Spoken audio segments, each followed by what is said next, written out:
Hi students, welcome to Sparks Academy. நம்ம இந்த வீடியோவில் பார்த்தீங்க அப்படின்னா யூனிட்டி டாபிக்ல பார்த்தீங்கன்னா இந்த சோசியல் ரிஃபார்மர்ஸ் அவங்கள பற்றியான தகவல்கள் அதிகமாக கேள்வியெல்லாம் கேட்குறாங்க சரிங்களா. இன்னைக்கு பார்த்தீங்கன்னா இந்த வீடியோவில் ஒரு 3 சோசியல் ரிஃபார்மர்ஸ் தான் அதிகமாக நம்ம தமிழ்நாட்டில் பற்றிய விஷயங்களை கொடுப்பாங்க. அதாவது பெரியார் அவங்கள தவிர பார்த்தீங்க அப்படின்னா 3 சோசியல் ரிஃபார்மர்ஸ் இருக்கிறாங்க. இவங்களை பற்றி கேள்விகள் தொடர்ச்சியாக கேட்டுட்டு தான் இருக்கிறாங்க. இதில் நம்ம எக்ஸாம் பாயிண்ட் ஆஃப் வியூவில் என்னென்னலாம் முக்கியமான பாயிண்ட்ஸ் அப்படிங்கிறத நம்ம பார்க்க போகிறோம் சரிங்களா. ஃபர்ஸ்ட் பார்த்தீங்க அப்படின்னா ராமலிங்க சுவாமிகள். ராமலிங்க சுவாமிகள் அவரோட இன்னொரு பேர் என்ன அப்படின்னா வள்ளலார். இது நிறைய தடவை கேள்விகளா கேட்டிருக்கிறாங்க எக்ஸாம் பாயிண்ட் ஆஃப் வியூல. ஓகேங்களா. அடுத்து பாத்தீங்க அப்படின்னா அவருடைய முக்கியமான ஒரு தத்துவம், அதாவது பாத்தீங்கன்னா ஜீவ காருண்யம் அப்படிங்கிற மாதிரி சொல்லுவாங்க. அனைத்து உயிர்களிடத்திலும் அன்பு காட்டுவது. இது எப்படி கேள்விகளா கேட்பாங்க அப்படின்னா ஜீவ காருண்யம்ங்கிற ஒரு கொள்கையை வகுத்தவர் யார், இந்த கருத்தை சொன்னவர் யார் அப்படின்னு கேட்பாங்க. ஏன்னா ஆப்ஷன்ஸ் என்ன வைப்பாங்க அப்படின்னா ரிமைனிங் இருக்கக்கூடிய 2 சோசியல் ரிஃபார்மர்ஸையும் ஆப்ஷன்ல வைப்பாங்க. ஸோ அந்த இடத்துல உங்களுக்கு வந்து கன்ஃபியூஷன் ஆக வாய்ப்பு இருக்கு. ஸோ அதனால நீங்க பாத்துக்கிறீங்க. ஜீவகாருண்யம்ங்கிற ஒரு கருத்தை முன் வச்சது யாருன்னா ராமலிங்க சுவாமிகள். என்ன அப்படின்னா கம்பாஷன் and Mercy on all living beings. அதாவது பாத்தீங்கன்னா எல்லா விதமான உயிர்களிடத்திலும் அன்பு காட்டணும், செடி கொடி உட்பட அந்த மாதிரி விஷயத்த முன் வச்சிருப்பாரு. இது ஒரு இம்பார்ட்டன்டான பாயிண்ட். அடுத்து பாத்தீங்க அப்படின்னா சமரச வேத சன்மார்க்க சங்கம். ஏன் இது இம்பார்ட்டன்ட் அப்படின்னா இதுக்கு அடுத்து இன்னொரு நம்ம சங்கமும் படிப்போம். அடுத்த ஒரு சோசியல் ரிஃபார்மர்ஸ் வருவாரு. அதுலயும் பாத்தீங்க அப்படின்னா ஒரு சங்கம் அப்படிங்கிற சமாஜம் அப்படிங்கிற ஒரு வார்த்தையில நம்ம படிப்போம் சரிங்களா. சமத்துவ சமாஜம் அப்படிங்கிற ஒரு வார்த்தையில. ஸோ அதனால இதெல்லாம் வந்து பாத்தீங்கன்னா கன்ஃபியூசிங் பார்ட்டா இருக்கனால தான் இதை நம்ம அது மட்டும் நம்ம கோடிட்டு சொல்றது சரிங்களா. இயர் அந்த அளவுக்கு முக்கியம் கிடையாது. அவர் ஆரம்பிச்ச அந்த இயக்கத்துடைய பேர் தான் ரொம்ப ரொம்ப முக்கியம் சரிங்களா. சமரச வேத சன்மார்க்க சங்கம். அது பேரும் மாத்திருப்பாரு. சமரச சுத்த சன்மார்க்க சத்திய சங்கா அப்படிங்கிற மாதிரி நினைச்சிருப்பாரு அப்படின்னா பேர் மாத்திருப்பாரு. அதுக்கான அர்த்தம் என்ன அப்படின்னா society for pure truth in universal cellphone. உலகளாவிய அளவுல பாத்தீங்க அப்படின்னா சமூகத்துக்கு பாத்தீங்கன்னா உண்மையான சுத்தமான உண்மையை கூறக்கூடிய ஒரு இயக்கத்துடைய பேர் தான் இந்த சமரச சுத்த சன்மார்க்க சத்திய சங்கா அப்படிங்கிற ஒரு பேர் சரிங்களா. வேற முக்கியமான ஒரு விஷயம் என்ன அப்படின்னா ராமலிங்க அடிகள் பாத்தீங்க அப்படின்னா இலவச உணவு விடுதிகள் வந்து ஆரம்பிச்சிருப்பாரு சரிங்களா. ஃப்ரீ ஃபீடிங் ஹவுஸ் எங்க அப்படின்னா வடலூர்ல. இவங்க எல்லாம் பாத்தீங்கன்னா இந்த சோசியல் ரிஃபார்மர்ஸ் நம்ம 3 பேருமே பாத்தீங்க அப்படின்னா கேஸ்ட் சிஸ்டத்தை முக்கியமா எதிர்த்தவங்க சரிங்களா. ஏன்னா கேஸ்ட் சிஸ்டத்தை எதிர்த்ததுனால தான் அவங்க என்ன செஞ்சாங்க அப்படின்னா அதுக்கு எதிராக என்னென்ன விஷயங்கள்லாம் பண்ண முடியும் அப்படிங்கிறத பண்ணாங்க. இவர் அதுக்கு முன்னெடுத்த நடவடிக்கை தான் இந்த மாதிரி இலவச எல்லா சாதியினருக்கும் இலவசமாக உணவு வழங்குவது. அவர் தான் பாத்தீங்கன்னா அவருடைய நோக்கம் சரிங்களா. அடுத்து பாத்தீங்கன்னா இவருடைய கருத்துக்கள் வந்து பாத்தீங்க அப்படின்னா திருவருட்பா, சாங்ஸ் ஆஃப் கிரேஸ் சரிங்களா, அருள் நிறைந்த பாடல்கள் அப்படிங்கிற மாதிரி தொகுத்து வச்சிருக்கிறாங்க. ஆனா இந்த பாட்டை பொறுத்த வரைக்கும் சைவ பழமையவாதிகள் இருப்பாங்க பாத்தீங்களா, சைவ ஆர்த்தடாக்ஸ் பீப்புள்ஸ். ஏன்னா வந்து இவர் வந்து என்ன செஞ்சார் அப்படின்னா உங்களுக்கு நம்ம சொன்ன மாதிரி ஜாதி எதிர்த்து தான் நிறைய விஷயங்கள் வந்து சொல்லியிருந்தார். ஸோ அதனால பாத்தீங்க அப்படின்னா இந்த ஜாதிய கட்டமைப்புல ரொம்ப ஸ்ட்ராங்கா இருக்கக்கூடிய நபர்கள் பாத்தீங்கன்னா என்ன சொல்லுவாங்க அப்படின்னா இது வந்து திருவருட்பா கிடையாது, இது வந்து மருட்பா, இது வந்து ஒரு சாங்ஸ் ஆஃப் இக்னோரன்ஸ், அறியாதவர்களின் பாடல் அந்த மாதிரி சொல்லியிருப்பாங்க. ஸோ இந்த திருவருட்பா மருட்பா அப்படிங்கிற 2 விஷயமே ரொம்ப ரொம்ப இம்பார்ட்டன்ட் சரிங்களா.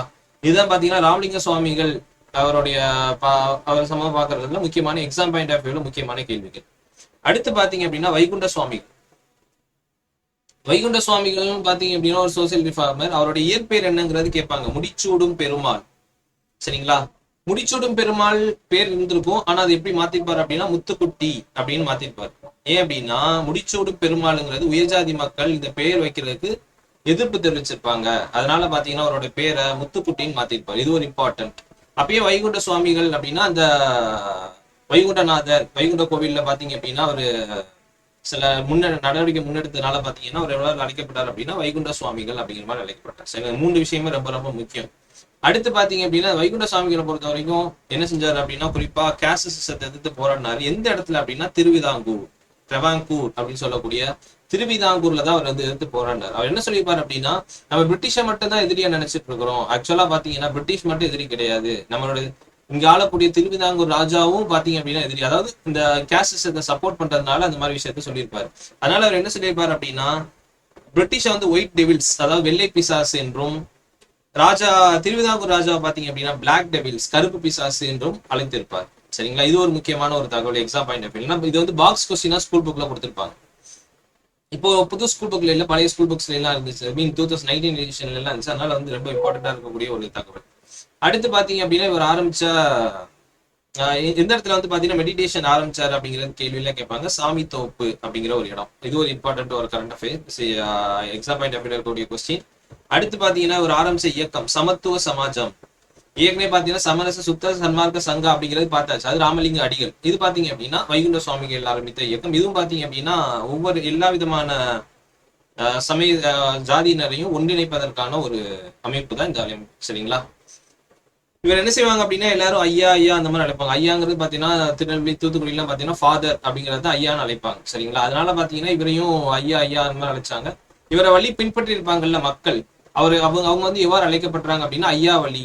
அதாவது அவங்க வந்து நான் வந்து ஐயா வழியில வாழ்றோம் அந்த மாதிரி சொல்ல ஆரம்பிச்சிருப்பாங்க. அதனால அது வந்து ஒரு குழுவாவே மாறிடுச்சு. ஐயா வழி அந்த மாதிரி மாறிடுச்சு. ஐயா வழினா பார்ட் ஆஃப் ஐயா அந்த மாதிரி கேட்பாங்க. ஐயா வழி என்று யாரை பின்பற்றியவர்கள் அழைக்கப்பட்டார்கள் அந்த மாதிரி கேள்விகள் கேட்பாங்க வைகுண்ட சுவாமிகள். சரிங்களா? இவருடைய பாடலுடைய தொகுப்பு என்ன சொல்றாங்க அப்படின்னா அகில திரட்டு. ஏற்கனவே பாத்தீங்கன்னா நம்ம திருவருட்பான்னு பார்த்தோம். அது யாருக்கு? ராமலிங்க அடிகளுக்கு. இது அப்படின்னா அகில திரட்டு. நல்லா பாத்துக்கோங்க. கன்ஃபியூஸ் ஆகக்கூடிய விஷயங்கள் இருக்கு பாத்திருக்கீங்களா இந்த சமாஜம்? ஏன்னா அங்க சன்மார்க்க சங்கான்னு பார்த்தோம், அகில திரட்டுன்னு பாக்குறோம், இங்க வந்து திருவருட்பான்னு பாக்குறோம். சோ இதை வந்து நீங்க திரும்ப திரும்ப பார்த்து வச்சுக்கோங்க. கன்ஃபியூஸ் ஆகிறது பாத்தீங்க அப்படின்னா நீங்க அதுக்கு நம்ம அதை நம்ம தெளிவா படிக்கிறப்பதான் நம்ம கன்ஃபியூஸ் எல்லாம் போட முடியும். மற்ற விஷயங்கள் பிரச்சனை இல்லை, முடிச்சுட்டு பெருமாள்லாம் பிரச்சனை இல்லை, ஓரளவு கன்ஃபியூஸ் ஆக வாய்ப்பு இல்லை. ஆனா இந்த இயக்கங்கள் இந்த புக்கோடைய நேம் இதெல்லாம் வந்து கன்ஃபியூஸ் ஆக வாய்ப்பு இருக்கு. ஸோ தெளிவா பார்த்துக்கோங்க. அடுத்து பாத்தீங்க அப்படின்னா ரொம்ப ரொம்ப முக்கியமான நபர், 3 நபர்கள்லயே ரொம்ப முக்கியமான நபர் யாருன்னா அயோத்திதாசர் தான். சில இதுல அயோத்திதாசர் பண்டிதர் அந்த மாதிரி சொல்லியிருப்பாங்க. இவரும் பாத்தீங்க அப்படின்னா கேஸ்ட் சிஸ்டம், அந்த ஜாதிய பிடிகள் பார்த்திருக்கீங்களா, அந்த மாதிரியான தீண்டாமை இந்த மாதிரியான கொடுமைகளுக்கு எதிராக தான் தன்னுடைய போராட்டத்தை வந்து நிகழ்த்தினார். இது ஒரு முக்கியமானது. வேற இவர் ஆரம்பித்த இயக்கத்தோட பேர் என்ன? அத்வைநந்தா சபா. பல இயக்கங்கள் ஆரம்பிச்சிருப்பாரு. முக்கியமானது என்ன? அத்வைநந்தா சபா. எதுக்காக அப்படின்னா குறிப்பா அன்டச்சபிள்ஸ், அதாவது தீண்டத்தகாதவர்கள் அப்படின்னு கருதப்பட்ட ஒடுக்கப்பட்ட மக்கள் கோயிலுக்குள்ள நுழையணும்.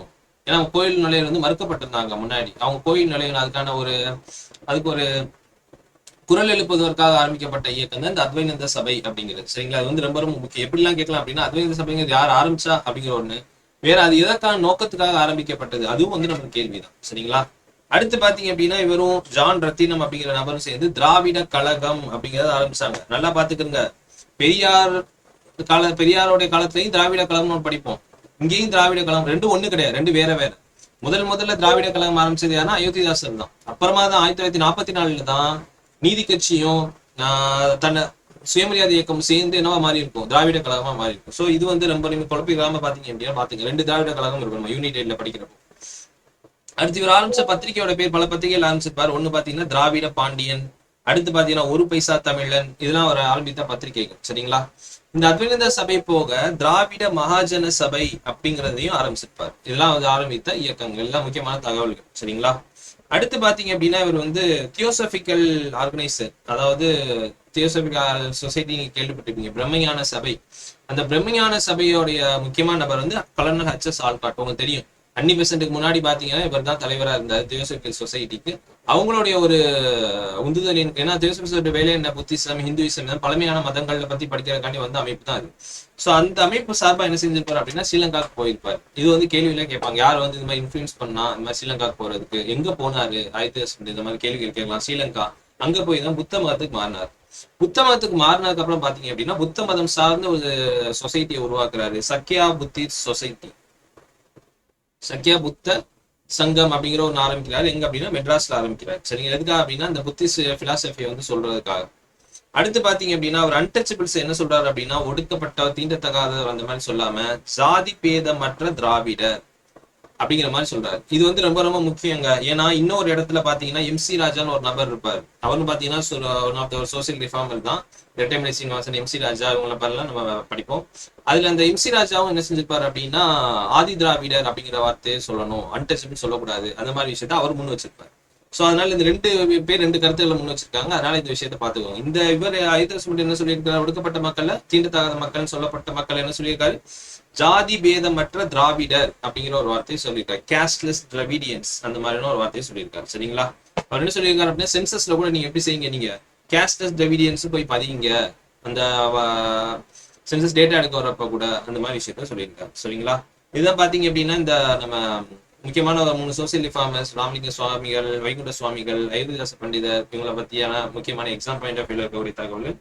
ஸோ இன்னொரு வீடியோல பாத்தீங்க அப்படின்னா இன்னொரு இம்பார்ட்டன்ட் கண்டென்ட்ல நம்ம மீட் பண்ணுவோம். தேங்க்யூ.